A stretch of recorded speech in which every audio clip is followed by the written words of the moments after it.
안녕하세요. 있는 거 없는 거 전부 다 다른 자식들 퍼주고 나서 이제 와서 사는 건 저희랑 살겠다는 시어머니와 연을 끊게 된 이야기하러 이렇게 찾아왔습니다. 남편과는 같은 회사를 다니며 직장 생활을 하다가 처음 알게 된 사이예요. 같은 부서라서 자주 마주칠 일은 거의 없었다 보니 입사 초반에는 그냥 지나가다가 마주치는 정도로 얼굴도 겨우 알고 지내는 사이였어요. 그러다 제가 부서 이동을 하게 되면서 그때 같은 부서 사람으로 일을 하게 되었지요. 이후로 특별한 계기가 있던 것은 아닌데 그냥 일하면서 자주 이야기 나누고 그러다 보니 서로 점점 가까워졌고 그러다 본격적으로 연애를 시작하게 되었습니다. 이후로 회사에는 저희 두 사람 관계를 딱히 숨기지 않고 공개 연애를 했어요. 사내 연애를 하다 보니 주변 사람들이 결혼은 언제 할 거냐 하는 농담을 자주 하고는 했죠. 그때는 무슨 결혼이냐며 아직 모른다 그런 식으로 받아치곤 했는데 그렇게 연애를 시작한 지 3년이 되니 어느덧 저와 남편은 결혼을 준비하고 있었습니다. 그렇게 직장 동료들의 축복 속에 3년간의 연애를 마치고 재작년 결혼을 했어요. 하지만 그때는 내 결혼 생활이 이렇게 흘러가리라고는 정말 상상도 못했네요. 저는 서울에서 차로 8, 9시간은 걸리는 지방에서 나고 자랐습니다. 친정부모님은 농사를 지으시는데 땅은 2만 평 정도고 여러 작물을 다루십니다. 돈은 제법 되는 걸로 알아서 친정아버지도 농담처럼 회사 다니다 힘들면 때려치고 내려와서 농사나 지어라 하시는데 그럴 때마다 친정어머니는 아주 질색을 하시지요. 저는 저희 부모님 직업을 부끄럽게 생각해 본 적은 한 번도 없습니다. 하지만 서울에 있는 대학에 합격해 상경하게 된 이후로 사람들이 농사에 대해서 저와는 조금 달리 생각하고 있다는 걸 알게 되었어요. 어쩌다 친정부모님이 농사를 짓는다고 하면 하나같이 다들 저희 부모님이 돈은 안 되고 힘든 일을 하신다고 생각하는 눈치더라고요. 저도 뭐 엄청 어려운 상황에 노력해서 자수성가한 사람처럼 대하는 분위기였고요. 처음엔 그런 반응이 속상해서 그런 편견을 바로 잡아주고 싶은 마음에 이렇게 저렇게 구구절절 설명을 하기도 했는데 그런다고 별로 달라지는 것도 없고 언젠가부터는 매번 똑같은 이야기를 수많은 사람들한테 해야 하는 저도 힘들더라고요. 그래서 그 뒤로부터는 그냥 부모님이 뭐 하시냐 물으면 시골에서 조용히 농사 지으면서 지내신다고 대충 이야기하고 이후로 상대가 어떻게 생각을 하건 말건 관심을 두지 않게 되었습니다. 저희 남편의 경우도 서울 토박이는 아니에요. 서울에서 차로 1시간 반 정도 떨어진 곳에서 나고 자랐죠. 그래도 경기권이다 보니 저희 집같이 농촌은 아니고 그냥 작은 읍단위 지역에 사는 평범한 집이었습니다. 아버님 어머님 두 분이 같이 식당을 하셨는데 한때는 TV에도 소개되고 했었을 만큼 인기가 있었던 가게였는가 봐요. 그런데 그 식당을 다른 자식들하고 상의도 없이 몇 년 전 아주버님한테 넘겨주셨답니다. 저희 남편에게는 위로 4살 많은 형과 아래로 2살 어린 저와 동갑인 신우가 있거든요. 그런데 저희 남편과 달리 아주버님이 오랫동안 진로를 정하지 못하고 방황을 했던 모양이에요. 그렇다고 아버님 어머님이 그걸 보고만 계셨던 건 아니고 이거 배운다 하면 돈 대주고 저거 배운다 하면 돈 대주고 그러셨다는데 그럴듯한 결과를 한 번도 낸 적이 없었답니다. 까먹은 돈만 몇 천은 될 거라대요. 그리고 그 와중에 장가도 갔는데 벌어놓은 돈이 없으니 무슨 돈으로 장가를 갔겠어요? 그 또한 전부 저희 아버님 어머님 주머니에서 나온 돈이었지요. 그런데 문제는 장가까지 간 아주버님이 밥벌이를 못하니 형님이 같이 사내 못 사내 하고 난리를 쳤던가 봐요. 그때쯤 시부모님도 장사는 이제 체력적으로 힘들어서 언제 그만하니 많이 생각하던 시기였었는데 형님 달래준답시고 아버님 어머님이 그 식당을 아주버님네한테 넘겨주신 거지요.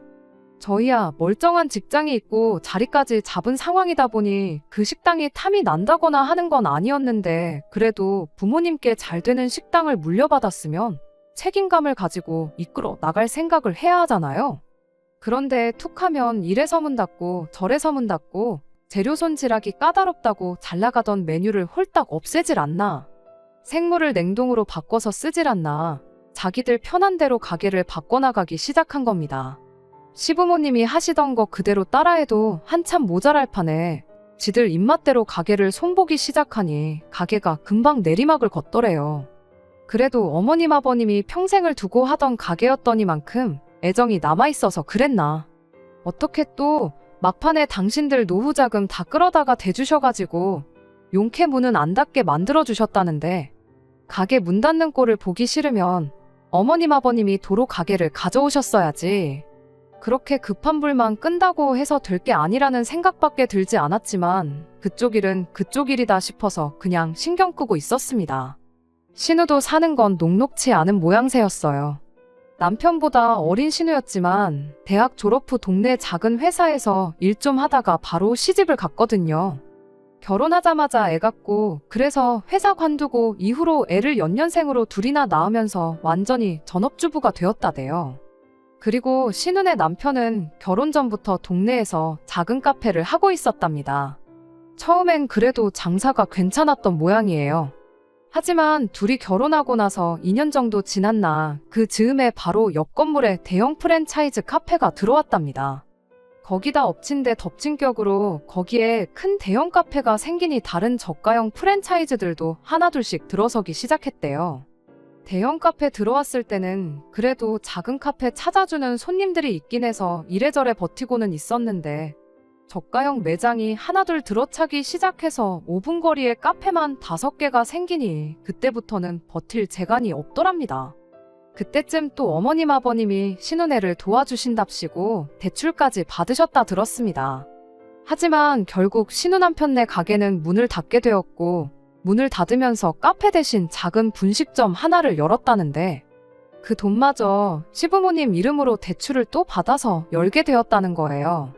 말로는 신우가 갚는다고 했다는데 누가 갚고 있는지 그 속을 누가 알겠어요. 이런 모든 사정을 결혼 전에 알았다면 제 결정이 좀 달라졌을까요? 그럴지도 모르지요. 하지만 결혼 전에는 그저 어머님 아버님이 식당을 하시고 TV에도 나왔다 해서 더 깊게 파고들 생각을 못했어요. 식당에 가보시면 알겠지만 내부 인테리어도 그렇고 제법 그럴듯하거든요. 그리고 아주버님이나 신우 다 가정 꾸리고 잘 산다 하는데 제가 솔직히 어떻게 해놓고 사는지 뭘 먹고 사는지까진 따질 수 없잖아요. 그저 가족들 다 자기 밥벌이는 하고 사는구나 그럼 됐다 싶었네요. 남편하고 저 두 사람만 놓고 봤을 때는 솔직히 비슷비슷한 조건이기도 했고요. 결혼할 때 시댁으로부터 도움은 전혀 받지 않았습니다.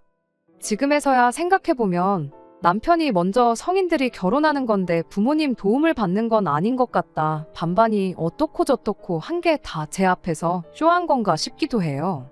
어차피 아버님 어머님은 저희를 도와주실 형편이 못 되었으니까요. 하지만 그때는 남편이 하는 말이 그럴듯하다. 일리가 있다 싶었어요. 그리고 어쨌든 저희 부모님도 농사로 힘들게 돈을 벌고 계셨으니 저도 손 벌리고 싶지 않았고요. 친정 부모님은 그래도 아무것도 안 해가면 시부모님 눈밖에 나지 않겠냐며 예단 비용으로 2천만 원을 주셨는데 솔직히 그 돈은 제가 중간에서 가로챘어요. 가로챘다기보단 원래는 결혼 준비로 바빠서 신혼여행을 다녀온 뒤 친정 부모님하고 다 같이 모이는 자리를 만들어서 전해드릴 생각이었거든요. 어쨌든 저희 부모님이 큰돈 쓰시는 건데 체면 좀 살려드리고 싶었으니까요. 그런데 어머님이 그 복을 당신 발로 차시대요. 저희가 반반 결혼을 하는 걸로 이야기가 된 이후 결혼 준비 자체는 큰 문제 없이 진행되고 있었습니다. 집은 남편과 제가 모아둔 돈을 합치고도 부족해 대출을 받아서 서울에 있는 아파트 전세로 일단 들어갔어요.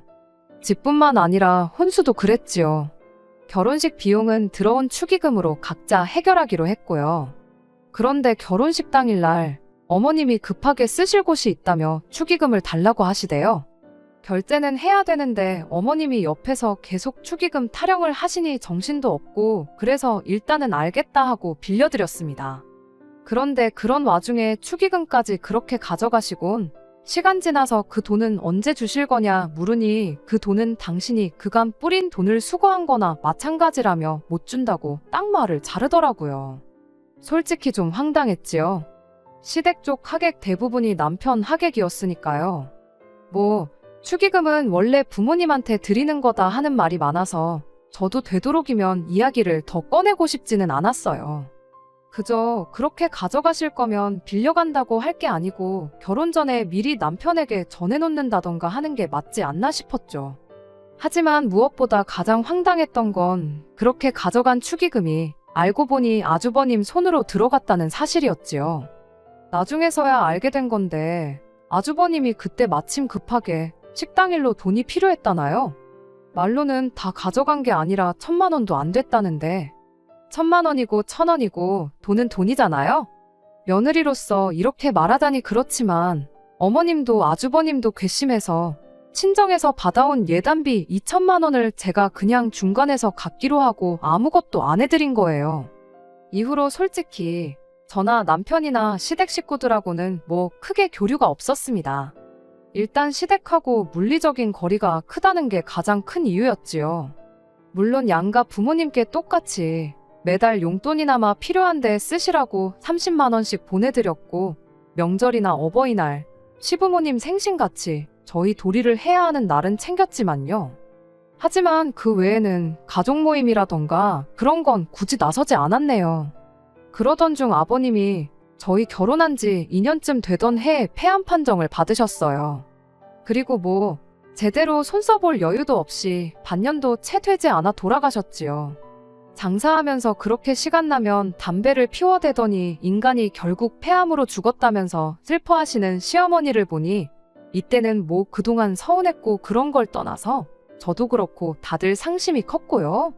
그런데 아버님 장례 치르고 나서 처리해야 할 일들이 어느 정도 마무리가 되었을 무렵 시어머니 주도로 다시 온 가족이 자리에 모이게 되었는데 그 자리에서 정말 어이없는 이야기를 듣게 되었습니다. 아버님이 돌아가시기 며칠 전 유언을 남기셨다는 겁니다. 아주버님네, 신우네, 어머님만 모여있는 자리였다나요? 저희는 그런 모임이 있는 줄도 몰랐고요. 그런데 아버님이 하셨다는 유언 내용이 가관이었습니다. 아버님이 어머님더러 당신 죽으면 꼭 둘째 아들내, 그러니까 저희 집으로 가라고 하셨다는 거예요. 그 이야기를 듣자마자 저도 모르게 저희 집이요? 저희 집엔 왜요? 하는 소리가 입에서 절로 튀어나왔어요. 왜 평생을 살아오신 삶의 터전이나 마찬가지인 여기를 두고 연고 하나 없는 저희 집으로 가라고 하신 거냐 물으니 그 의중이야 당신인들 알겠냐 하고는 말을 줄이시더라고요. 그렇잖아요. 신우나 아주버님네가 저희처럼 다른 지역에 자리를 잡으셨다면 모를까 난데없이 콕 집어서 저희 집에 가서 살라고 하셨다니 솔직히 그 말을 믿을 수가 없었어요. 시어머니 생각에는 그동안 신우랑 아주버님네하고 가까이 살았던 만큼 저희들한테 소홀했던 게 마음에 걸렸던 게 아니겠느냐고 하시는데 솔직히 말해서 무슨 말로 포장을 한들 도저히 납득이 가지 않는 소리였습니다. 그 와중에 아주버님이랑 신우가 입을 모아서 그래도 아버지 마지막 말씀인데 자식이면 그 유언을 따르는 게 그림이 좋지 않겠냐며 시어머니가 저희 집에 와서 사는 걸 부추기 돼요. 아무 말도 나오지 않는 상황에 일단은 남편이 그건 말도 안 되는 소리다 하고 딱 잘라 거절을 해준 덕분에 당장 시어머니가 저희 집에 와서 사는 일은 없게 되었습니다.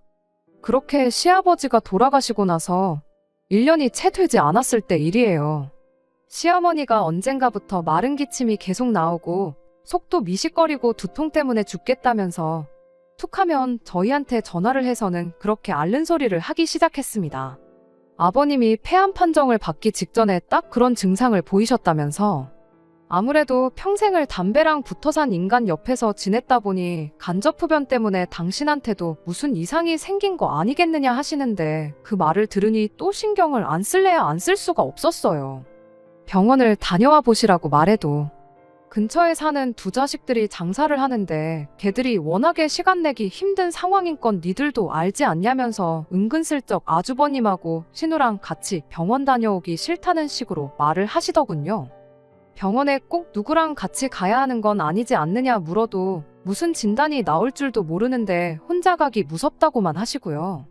그 와중에 또 이쪽에 있는 병원보다야 서울에 있는 병원이 훨씬 더 정확하고 잘하지 않겠냐면서 굳이 저희랑 같이 병원을 가고 싶다는 식으로 계속 이야기를 꺼내시는데 저야 시어머니니까 그냥 모른 척 넘길 수 있다고 쳐도 아버지 돌아가신 지가 1년도 되지 않는 남편한테는 아프다고 앓는 소리 하는 어머니를 그냥 두고 볼 수도 없는 노릇이었겠지요.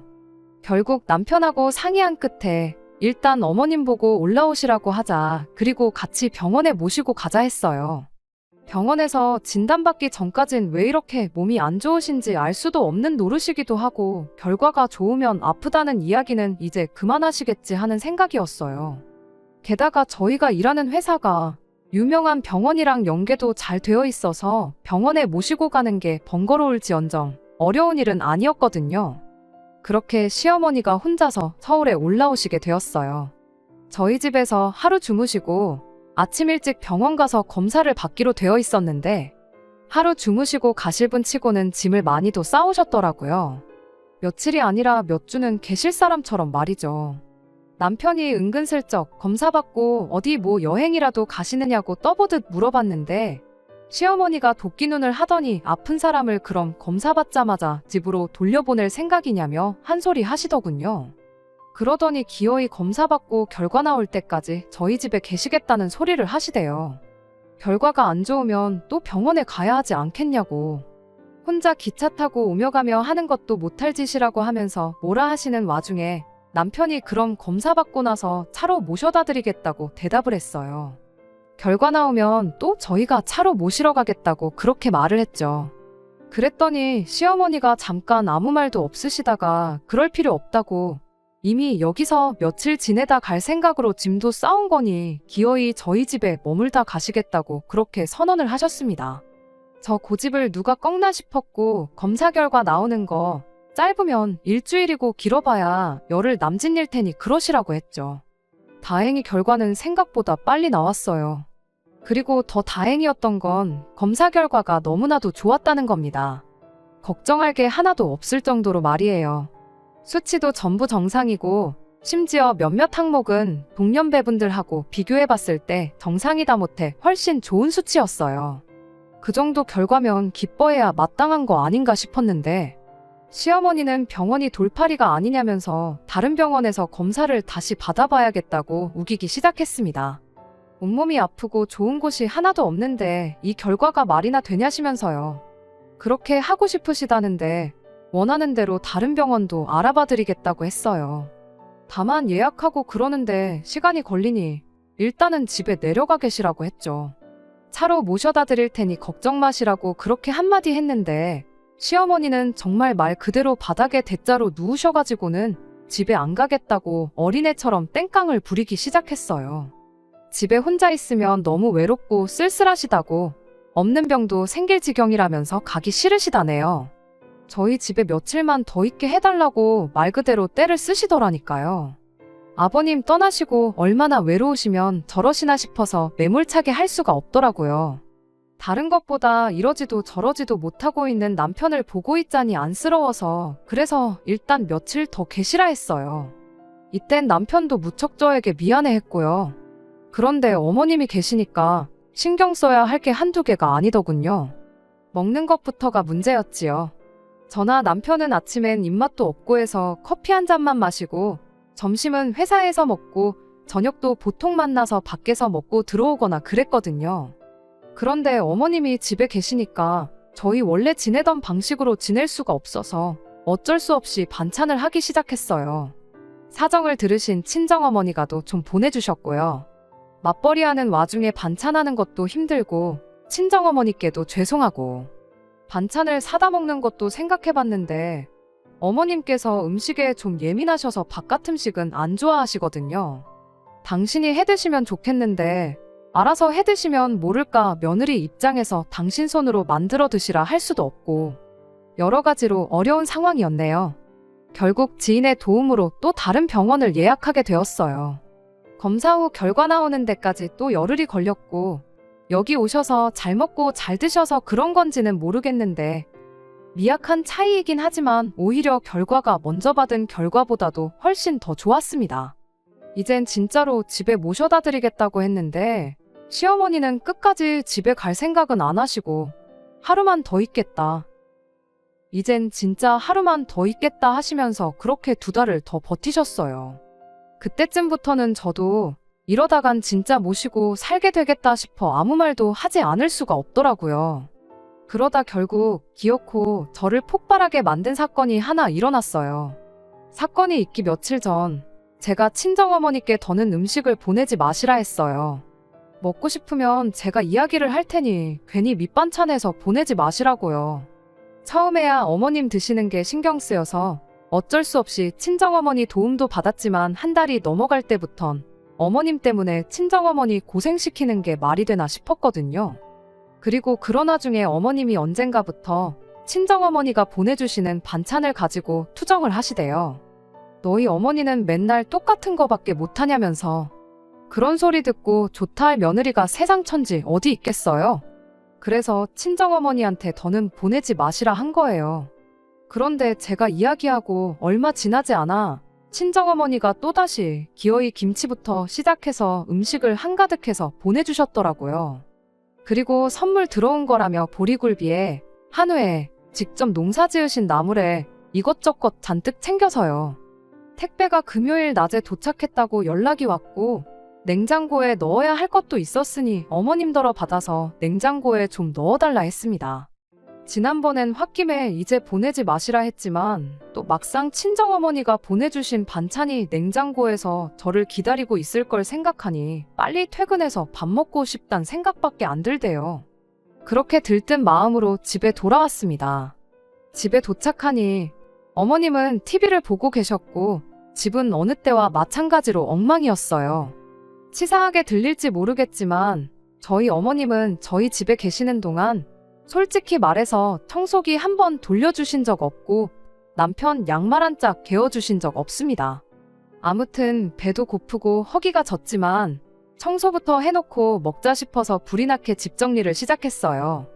어머님은 점심에 뭘 드신 건지 설거지도 평소보다 많이 쌓여 있었고 그래도 이래저래 정리가 끝나갈 때쯤 남편도 퇴근을 해서 집에 들어오대요. 그렇게 이제 저녁상을 차리려고 냉장고를 열었습니다. 그런데 친정어머니가 말씀하신 것과 달리 반찬들이 몇 개 없더라고요. 심지어 뚜껑을 여니 반밖에 안 찬 것도 있었고요. 그래서 어머님께 이게 전부냐 물으니 어머님이 아무렇지도 않은 표정으로 반찬이 너무 많아서 신우를 불러서 챙겨주셨다는 겁니다. 제가 황당해서 저한테 말도 안 하고 신우한테 준 거냐니까 그럼 당신이 그런 것도 저한테 허락을 받아야 하냐대요. 어이가 없어서 저희 친정어머니가 보내주신 거잖아요. 라고 대꾸하니 니네 친정어머니가 너 혼자 먹으라고 보냈겠냐면서 저더러 욕심도 사납다 그러시는 거예요.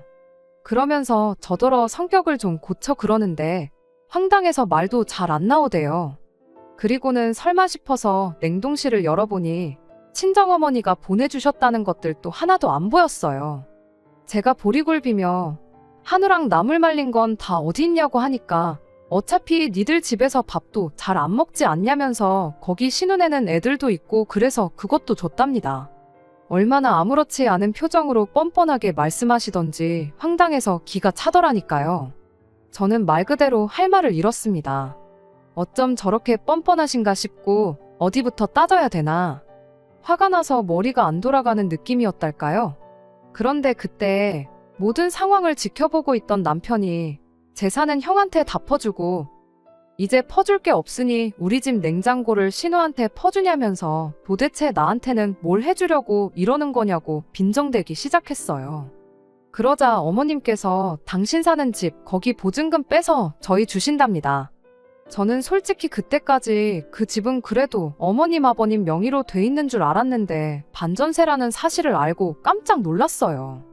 그러자 남편이 그까짓 거 보증금 뭐 2천이나 되냐 3천이나 되냐 짜증을 내더니 그 돈 받고 독박 쓸 일 있냐면서 대뜸 어머님더러 집에 가게 짐 챙기라 그러대요.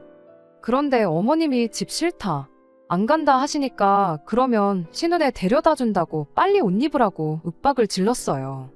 저는 남편이 그 정도로 세게 나올 줄은 몰랐고 못 간다 버티시는 어머님을 보니 마음이 좋지가 않더군요. 그렇지만 남편을 말리거나 나서고 싶지는 않대요. 저도 저대로 어머님께 서운하고 맺힌 게 있었으니까요. 어머님이 이런 법이 어딨냐. 네 아버지 유언 못 들었냐. 어떻게 네가 나를 내쫓냐며 못 간다고 버티시는데. 이게 다 무슨 꼴인가 싶고 한숨만 나오더군요. 그래도 결국엔 남편이 어머님을 끌고 나갔습니다. 그리고 베란다에서 내려다보니 남편이 기어이 어머님을 차에 태우더라고요. 그리고 곧이어 남편이 전화로 저한테 어머님 짐 가지고 내려오래요. 전 그때 남편이 시키는 대로만 움직였어요. 그렇게 어머님 짐을 챙겨서 1층으로 내려가니 남편은 운전대를 잡고 씩씩거리고 있고 어머님은 흐느끼고 계셨습니다. 당신이 뭘 그렇게 잘못한 거냐며 너네는 여유있게 살지 않냐? 아주버님네하고 신우네는 그게 안 되니까 좀 도와준 건데 그걸 이해를 못하냐면서. 하지만 제가 보아하니 반찬을 준 게 문제가 아니라 그간 남편 가슴에 맺힌 게 있던 게 그렇게 터져나온 게 아닌가 싶어요. 그러니 더욱이 제가 끼어들 수도 끼어들고 싶지도 않았네요. 그리고 남편과 함께 차에 올라탔고 그 길로 신우네 집으로 향했습니다. 신우네 집 앞에 도착해 신우를 불러냈고 그대로 어머님을 내려드렸지요. 신우가 어머님을 보더니 놀라면서도 난처한 얼굴로 지금 이게 무슨 일이냐고 저희에게 묻길래 어머님한테 직접 여쭤보라 했네요. 그러니까 신우가 대뜸 지금 반찬 몇 개 가져가서 이러는 거냐며 신경질을 내는 게 아니겠어요? 그러자 남편이 반찬 몇 개? 어머니야 그렇다 쳐도 너는 그러면 하다못해 잘 먹겠다 연락이라도 하는 게 예의 아니냐면서 싸가지가 없다고 욕 비슷하게 뭐라 했지요. 그런데 웃긴 건 알고 보니 신우가 진짜 저럴 법도 한 게 거의 2시간 거리 저희 집까지 와서 받아간 게 반찬 조금밖에 없었던 거예요. 그냥 시어머니 잘 지내시나 궁금해서 왔다 간 거지 반찬 조금 얻어간 거 그거 기름값도 안 나온다면서 따지고 들더라고요. 그래서 친정어머니가 보내주셨다는 한우랑 보리굴비같이 조금 비싼 것들의 행방을 물었는데 신우가 그건 또 뭔 소리냐며 금시초문인 반응이었어요. 알고 보니 그 와중에 시어머니는 신우 오기 전에 아주버님 먼저 불러내서 그 집에 따로 챙겨줬던 겁니다. 그러니까 또 신우는 신우대로 시어머니한테 섭섭하다고 난리를 치더라고요. 그러더니 저희한테 그렇게 한마디 하대요. 엄마가 우리보다는 큰오빠를 더 우선시하시는 것 같은데 우리 집 말고 그 집에 모셔다 드리라고요. 그러면서 시아버지가 돌아가실 때 남기고 간 유언 그거 다 뻥이라고 그런 말 하셨던 적 없다는 사실을 저희한테 말해왔어요. 큰오빠네나 자기 집이나 모실 형편도 안 되고 엄마가 우리한테 더 해줄 수 있는 것도 없는 것 같고 그래서 자기랑 아주버님이 둘이 짜고 그렇게 말했던 거라네요. 시어머니는 시어머니대로 형편 어려운 두 자식보다 저희 집에 들어가는 게 더 낫겠다 싶어서 대놓고 고려장을 시도하는 두 자식들 뜻에 따라 저희 집으로 가기로 정했던 거라고요. 이미 이야기 다 끝난 거나 마찬가지인 상황인데 신우랑 더 실갱이할 게 뭐 있나 싶었어요. 신우의 자백이 반찬값 정도는 하는 것 같아서 신우한테 다른 건 더 따져묻지 않고 그 길로 저희는 차를 돌려 아주버님 가게로 향했습니다. 남편 어릴 적에는 그래도 줄도 서서 먹는 그런 가게였다는데 저희가 갔더니 손님 하나 없고 아주버님이랑 형님 두 분 말고는 아무도 없었어요. 그 와중에 고기도 안 파는 가게에 고기 냄새가 가득한 게 저희 집에서 가져간 한우를 그새 구워 먹었나 보더라고요. 아주버님 입 근처에 기름이 번들번들해서는 당장 우리 두 사람 입에 풀칠하기도 힘든데 어머니까지 모실 여력이 안 된다면서 모시고 살 생각 없다고 딱 잘라 말하는데 참 재수없다는 말 말고는 달리 표현할 말이 없었습니다. 남편은 아주버님한테 여태까지 받아쳐먹은 게 있으면 한 번은 자식 노릇 좀 하라고 단호하게 한마디 하고는 신혼에서 했던 것처럼 실갱이 할 필요도 없이 그 길로 시어머니 짐이랑 어머님 내려다 드리고 그대로 차를 출발해서 집으로 돌아왔어요. 그 뒤로 며칠 내내 신우랑 아주버님이랑 번갈아 가면서 나는 못 모시네, 나도 못 모시네 하면서 한참 난리통이었지만 남편이 워낙에 단호하게 나오니 두 사람도 이내 포기했는지 언젠가부터는 연락이 더 이상 오질 않네요. 솔직히 저도 그렇고 남편도 그렇고 마음이 후련하고 그런 건 아니에요. 그런데 뭐 남편이 먼저 다 필요 없다, 사람 대접해주는 처가에 더 잘하고 살겠다 하니 저로서는 거절할 이유도 싫다 할 필요도 없잖아요. 시어머니는 결국 혼자 지내시게 되었어요. 전 재산 뜯어먹은 두 자식들이 서로 못 모신다고 매일같이 싸워대는데 이러다 자식들끼리도 평생 안 보고 지내게 될까봐 그런 선택을 하신 것 같은데, 그러게 자식 셋 고루고루 챙겨주셨으면 얼마나 좋았을까요? 아니면 아예 다들 각자 도생하게 내버려 두시던가. 아무렴 다른 두 형제와 다르게 혼자 잘 자리 잡았다고 해도 조금이나마 시어머니한테 다른 형제들에 비해 차별받은 거 없었다 생각했으면 남편도 저렇게까지 단호하게 나오진 않았을 거라 생각해요. 시어머니 모시고 살고 싶지는 않지만 남편이 그동안 받은 게 있으니 그냥 두고 볼 수 없다고 나오면 저도 어쩔 수 없이 남편 뜻에 따랐을 거라는 생각도 들고요. 뿌린 대로 거둔다는 말이 딱인 것 같습니다. 새싹 하나 띄우기도 척박한 곳에만 열심히 씨를 뿌려대셨으니 시어머니가 그 열매를 수확하는 일은 아마 없을 것 같네요. 끝까지 들어주셔서 감사합니다. 오늘의 사연은 여기까지입니다. 구독과 좋아요, 알람 설정 부탁드리고 더 좋은 사연으로 다시 찾아뵙겠습니다. 감사합니다.